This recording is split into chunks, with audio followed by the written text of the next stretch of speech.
আশ্চর্য হয়ে বলছেন, কাইফা তাকফুরুনা বিল্লাহ, ও পৃথিবীর মানুষরা, তোমরা কি করে আমার সাথে নাফরমানি করো? তোমার শরীরের মধ্যে আমি কত নিয়ামত দিয়েছি, তোমার সামনে পিছনে ডানে বামে উপরে নিচে নিয়ামত আর নিয়ামত, সবটাই তো আমার, তুমি নিজেও তো আমার। কথা ঠিক কিনা বলেন? আচ্ছা, আপনি যদি কাউকে আপনার বাড়িতে থাকার জন্য জায়গা দেন, খাবারের ব্যবস্থা করেন, তাকে লালন পালন করলেন, থাকার জন্য জায়গা দিলেন, খাবারের ব্যবস্থা করলেন, পড়ার ব্যবস্থা করলেন, এই লোকটা যদি কোনো কারণে কখনো আপনার বিরুদ্ধে চলে যায়, তখন আপনি খুব আশ্চর্য হয়ে বলেন যে তুমি কি করে আমার বিরুদ্ধে গেলে? কথাটি কি ঠিক?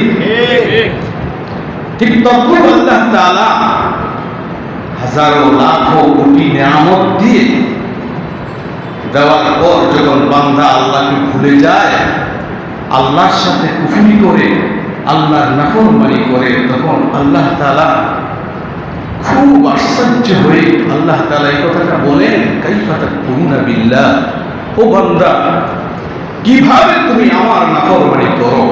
এটা বড়ই আশ্চর্যের বিষয়। কখন তোমার ওয়াদা, অথচ তুমি ছিলেন মৃত মুর্দা। এখন প্রশ্ন হতে পারে, আমরা কিভাবে মুর্দা ছিলাম? আমরা তো এখনো মরে যাই নাই। এখানে কি কেউ আছেন মরে গেছেন? কথা বুঝলেন আপনারা? আমরা কি একবার মরে গেছিলাম?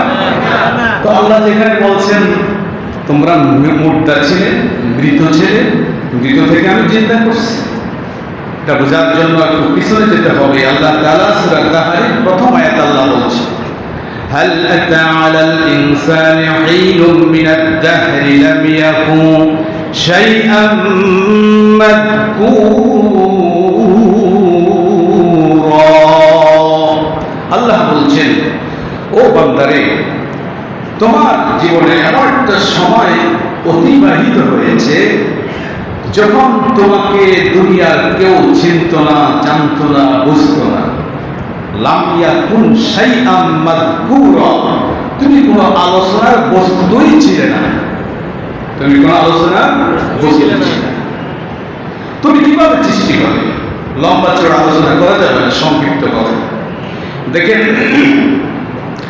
আমার মা বাবা, আপনার মা বাবা যা খেয়েছে, এগুলা পায়খানা পেশাবের রাস্তা দিয়া ময়লাগুলি বের হয়ে গেছে।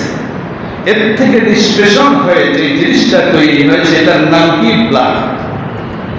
এর থেকে আরো নিষ্পেষণ করে আপনার জিনিস তৈরি হয়েছে, যা আরবিতে বলা হয় নুতফা। বাংলাতে যে শব্দটা ব্যবহার হয়, এইটা আমরা বাংলায় বলতে গেলে লজ্জা বোধ করি। তো নুতফাই ধরেন, নুতফা। এই নুতফাকে দুইটা ভাগে আগে বিভক্ত ছিল। বাবার পৃষ্ঠদেশ, মায়ের বক্ষপিণ্ডে দুই ভাগে বিভক্ত ছিল। পিতামাতার মিলনের, স্বামী স্ত্রী মিলনের পর দুইটা এক জায়গায় চলে আসছে। আপনারা ওলামায়ে কেরাম, এখানে যথেষ্ট ওলামায়ে কেরাম এসেছেন, আলহামদুলিল্লাহ। কোথায় এসেছে বলুন তো? রেহেমের মধ্যে, মায়ের পেটের মধ্যে একটা জায়গা আছে, সুরক্ষিত জায়গা, এটাকে বলা হয় রেহেম। আল্লাহ তাআলা সূরা মুমিনুনের 13 নম্বর আয়াতে বলেছেন, ثم جعلناه نطفة في قرار مكين। আল্লাহ পাক বলেন, আমি এই নুতফাকে কি করলাম? মায়ের পেটের মধ্যে যে রেহেম আছে, ওই রেহেমের মধ্যে আমি রেখে দিয়েছি ফি করারিন মাকিন, সুরক্ষিত একটি জায়গা। সুবহানাল্লাহ। আল্লাহ তাআলা বলছেন যে বান্দা, তুই যে আমার নাফরমানি করস, দেখ আমি তোর কিছুই চিনি না, সেখান থেকে আমি কিভাবে তোমাকে সৃষ্টি করলাম। সুম্মা খালাকনান নুতফাতা আলাকা, এরপর কি করলাম? নুতফাকে জমাট রক্তে পরিণত করলাম। ফাখালাকনাল আলাকাতা মুদগা, এরপর আমি কি করলাম? জমাট রক্ত থেকে আমি কি করলাম? একটা কোষ্ঠপিণ্ড তৈরি করলাম। ফাখালাকনাল মুদগাতা ইযামা, ওখান থেকে একটা কি করলাম, একটা বডি, একটা অস্থি, একটা স্ট্রাকচার তৈরি করলাম। এরপর আল্লাহ তাআলা বলেন ফাকাসাউনা আল-'ইযামা লাহমা, আল্লাহ তাআলা বলছেন আমি অস্থিটাকে আমি কি করলাম, গোশত দিয়ে আবৃত করে দিলাম, গোশত দিয়ে আমি ঢেকে ফেললাম। এখন পুরা আব্দুল্লাহ হয়ে গেছে, আব্দুর রহমান হয়ে গেছে, আব্দুল করিম হয়ে গেছে, অর্থাৎ পরিপূর্ণ একটা মানুষের রূপান্তরিত হয়ে গেছে। সুম্মা আনশানাহু খালকান আখার, এক ভিন্ন আকৃতিতে আমি দাঁড় করালাম। সুবহানাল্লাহ। পুরা বডি যখন তৈরি হয়ে গেছে তখন আল্লাহ তাআলা এর মধ্যে রূহ দিয়ে দিয়েছে। রূহ দেওয়ার পরে কি হয়েছে, ক্ষুধা লেগেছে, ক্ষুধার উদ্রেক হয়েছে। ক্ষুধা যখন মানুষের লাগে তখন মানুষ ক্ষুধার তাড়নায়, যারা ক্ষুধায় কষ্ট পেয়েছে, আমরা যারা ক্ষুধায় কষ্ট পেয়েছি আমরা জানি ক্ষুধার যন্ত্রণার কত মারাত্মক। কথা ঠিক কিনা বলেন? ক্ষুধার যন্ত্রণা খুব তীব্র, খুব মারাত্মক। বাচ্চা পেটের ভিতরে ক্ষুধার যন্ত্রণায় ছটফট করতেছে। আল্লাহ বলেন বান্দারে, তুমি যখন তোমার মায়ের পেটে ক্ষুধার যন্ত্রণায় ছটফট করতেছিলা, দুনিয়ার কেউ দেখে না, তোমার মাও দেখে না, তোমার বাবাও দেখে না, যার জন্য তুমি জীবন দেওয়ার দিতে প্রস্তুত, যেই নেতা নেত্রীর জন্য, তারাও দেখে না। দুনিয়ার কোন ডাক্তার দেখে না, দুনিয়ার কোন নেতা নেত্রী দেখে না, তোমার বাবা দেখে না, তোমার মা দেখে না। আমি আরশ আজিমের মালিক, আমি দেখেছি তুমি মায়ের পেটে ক্ষুধার তাড়নায় ছটফট করতেছিলে। আমার দয়া হয়েছে, মায়া হয়েছে, আমি সেখানে খাবারের ব্যবস্থা করলাম।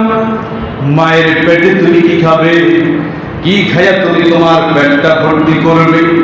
আমি আল্লাহ রব্বুল আলামিন তোমার মায়ের মাসিককে বন্ধ করে দিয়েছি, তোমার মায়ের হায়েজকে বন্ধ করে দিয়ে তোমার মায়ের নাভির সাথে, তোমার নাভির সাথে একটা পাইপ লাগায়া দিয়েছি।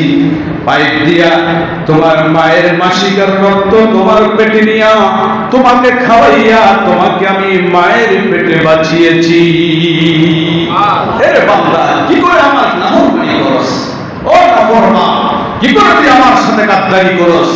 তোরে না এইভাবে বাঁচিয়েছি। আল্লাহ বলছেন এরে বান্দা, মাসিকের রক্ত নাপাক, নাপাক রক্ত যদি মুখ দিয়া খাওয়াইতাম মুখটা নাপাক হয়ে যেত। এই জন্য আমি মুখ দিয়া না খাওয়াইয়া নাভি দিয়া পাইপ লাগাইয়া খাওয়াইছি। মুখটাকে পবিত্র মনে রাখলাম এই জন্য, যাতে করে দুনিয়া আসে এই পবিত্র জবানটা দিয়া আমি আল্লাহর পবিত্র নামের জিকির করতে পারো। ঠিক কিনা? এখন দুনিয়াতে এসে কার জিকির করা হয়? কি বলেন? নেতার জিকির, নেত্রীর জিকির যত বেশি করেছি, যতটুকু করেছি, এর 1000 ভাগের 1 ভাগ যদি আল্লাহর জিকির করতাম আমার জন্য জান্নাত ওয়াজিব হয়ে যেত। ঠিক না? হ্যাঁ, একটু চিন্তা করো, একটু চিন্তা করো না, জিকির কি নেতা নেত্রীর বেশি হয়েছে নাকি আমার আল্লাহর বেশি হয়েছে? জিকিরটা কি তোমার দুনিয়া কামাইয়ের জন্য বেশি হয়েছে না আমার আল্লাহর জন্য বেশি হয়েছে? চিন্তা ভাবনা করো ভাই। যাই হোক, আল্লাহ তাআলা বলছেন সুম্মা আনশানাহু খালকান আখার। ও বান্দারে, দেখো আমি কারোর মতো করে বানাই না, আমি তোমাকে তোমার মতো করে বানিয়েছি। কথা কি ঠিক? পৃথিবীতে কোটি কোটি মানুষ আছে না নাই? এমন একজন মানুষ পাবা না যার চেহারার সাথে তোমার চেহারার হুবহু মিল আছে। দুনিয়ার মানুষ বাদ দেন, একই মায়ের গর্ভে 10 জন 12 জন সন্তান, কারোর চেহারার সাথে কারোর চেহারার মিল নাই, রঙের মিল নাই, রুচির মিল নাই। আছে ছোট্ট একটা জায়গা হাতে এই হাতের তালুর মধ্যে সামাই হয়ে যায়। কিন্তু কোন ভাইয়ের চেহারার সাথে কোন ভাইয়ের চেহারার মিল নাই। এই ছোট্ট একটা জায়গার মধ্যে এত কারিশমা যিনি তৈরি করলেন তার নাম কি? আল্লাহ। বলেন আল্লাহ, আল্লাহ, আল্লাহ। মাকে মা বললে মা খুশি হয়। আপনার ছোট বাবুটা যখন আব্বু বলে ডাক দেন, দিল থেকে বলেন, আপনার দিলটা খুশি হয়ে যায়, ঠিক কিনা? আপনার কলিজাটা ঠান্ডা হয়ে যায়। আব্বু যখন বলে, যখন আপনার বাবুটা আপনাকে ডাক দেয়, কলিজা ঠান্ডা হয়ে যায়। যাদের সন্তান আছে তারা বুঝেন। হ্যাঁ, রওনা হয়েছেন, ঢাকা যাবেন, বাজারে যাবেন, ঘর থেকে বের হয়েছে, আপনার ছোট বাবুটা, মেয়েটা, ছেলেটা আব্বু বলে যখন ডাক দেয়, আপনি আর আপনার কদম সামনে চলে না।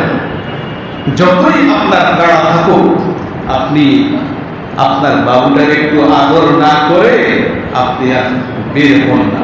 পিছনে এসে বাবুটার একটু কোলে নিয়ে একটু আদর করেন। কথা ঠিক কি ভাই? নেতাকে নেতা বলে ডাক দিলে নেতা খুশি হয়, আব্বুকে আব্বু বলে ডাক দিলে আব্বু খুশি হয়, মাকে মা বলে ডাক দিলে মা খুশি হয়, আল্লাহকে আল্লাহ বলে ডাক দিলে আল্লাহ কি খুশি হবে না?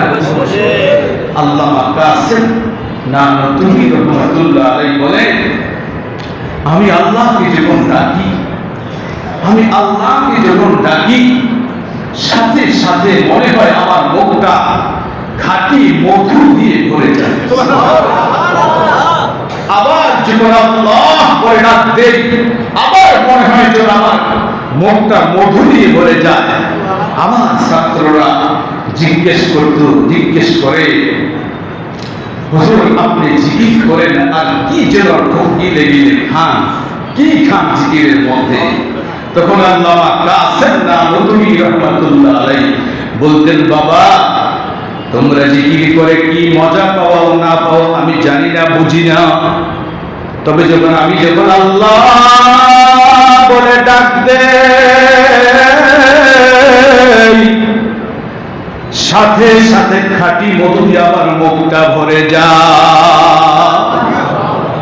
আমি নখ গিলে খেয়ে ফেলি, আবার যখন বলি আল্লাহ, আবার খাঁটি মধু দিয়ে আমার মুখটা ভরে যায়। এইভাবে যতবার আমি জিকির করি ততবার আমি মধু গিলে গিলে মধু খাই। আল্লাহু আকবার। আমি আপনি জিকিরে মজা পাই না। কেন পাই না জানেন? কেন পাই না জানেন? গত জুমায় আলোচনা করেছি, আমরা এই চোখটাকে হেফাজত করতে পারি না, এই চোখ দুইটা হেফাজত করতে পারি না।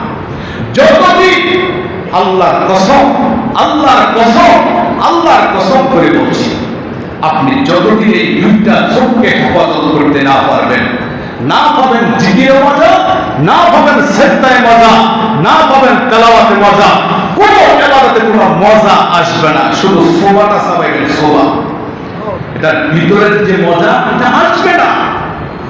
সব বড় মারাত্মক। আপনি একটু টেস্ট করে দেখেন, 40 দিন যাবত চোখটাকে হেফাজত করেন। সংক্ষিপ্ত কথা, যেই দিকে তাকাইলে গুনাহ হয়, যেই দিকে তাকাইলে গুনাহ হয়, নিয়ত করেন সেই দিকে আমি তাকাবো না। নিয়ত যদি করতে পারেন আর হিম্মত যদি করতে পারেন, আল্লাহ বলছেন ওয়াল্লাযীনা জাহাদু ফীনা লানাহদিয়ান্নাহুম সুবুলানা।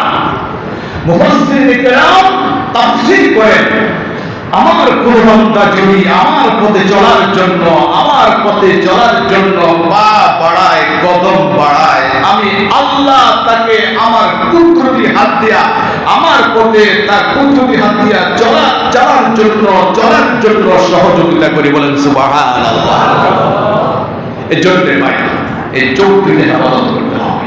আমাদের মধ্যে নামাজ পড়ে, নামাজ ঠিক আছে, সামনের কাতারে পড়ি, আবার তাকবীর উলা ধরার চেষ্টা করি, ফজর নামাজটা মসজিদে এসে তাকবীর উলার সহিত সামনের কাতারে পড়ার চেষ্টা করি, কিন্তু মাগা পর্দা নাই, পর্দা নাই। কি রে ভাই?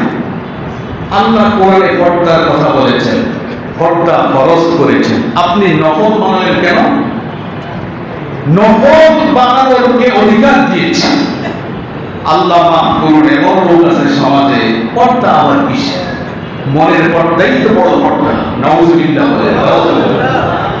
আমার ভাইরা, কথা অনেক দূর চলে গেছে। যদি কথাটি বলতেছিলাম, আল্লাহ বলছেন, বান্দা আমি তোমাকে নতুন আকৃতি দান করেছি। সুবহানাল্লাহ। পৃথিবীর কারোর সাথে কারোর চেহারার মিল নাই, রঙের মিল নাই, কোন দিক থেকে মিল নাই। এই হাতের আঙ্গুলের চাপ টিপ 1 ইঞ্চি জায়গা হবে নাকি? পৃথিবী এমন কোনো মানুষ নাই যার চাপের সাথে আপনার চাপের মিল আছে। পাবেন? পাওয়া যাবে? দেখেন, এই ছোট্ট একটা জায়গা, এই জায়গার মধ্যে এত কারিশমা কে তৈরি করলো? যিনি করলেন তার নাম কি? আল্লাহ। সবাই বলেন আল্লাহ, আল্লাহ, আল্লাহ, আল্লাহ। আল্লাহকে মহব্বত করে ডাকেন আল্লাহ, আল্লাহ, আল্লাহ। আমার বাবাকে ডাকলে বাবা যদি খুশি হয়ে যায়, মাকে ডাকলে মা যদি খুশি হয়, নেতাকে নেতা বলে ডাক দিলে নেতা যদি খুশি হয়ে যায়, আমি যদি আমার আল্লাহকে আল্লাহ বলে ডাক দেই, আল্লাহ খুশি হবেন না কেন? এই জন্য সব সময় পড়তে হবে আল্লাহ, আল্লাহ। কখনো বলবো সুবহানাল্লাহ, কখনো বলবো আলহামদুলিল্লাহ, কখনো বলবো লা ইলাহা ইল্লাল্লাহ, কখনো বলবো আল্লাহু আকবার। আফদালুল কালামি আরবাউন। রাসূল বলেছেন 4টি কালাম সবথেকে শ্রেষ্ঠ। সুবহানাল্লাহ, আলহামদুলিল্লাহ, ওয়া লা ইলাহা ইল্লাল্লাহ, ওয়াল্লাহু আকবার। বলেন সুবহানাল্লাহ, আলহামদুলিল্লাহ, ওয়া লা ইলাহা ইল্লাল্লাহ, ওয়াল্লাহু আকবার। কখন বলবো লা হাওলা ওয়া লা কুওয়াতা ইল্লা বিল্লাহ। কখনো পড়বো হাসবুনাল্লাহু ওয়া নি'মাল ওয়াকিল, নি'মাল মাওলা ওয়া নি'মান নাসীর। হাসবুনাল্লাহু নি'মাল ওয়াকিল, নি'মাল মাওলা ওয়া নি'মান নাসীর। কখনো পড়বো আস্তাগফিরুল্লাহ, আস্তাগফিরুল্লাহ, আস্তাগফিরুল্লাহ, আস্তাগফিরুল্লাহ।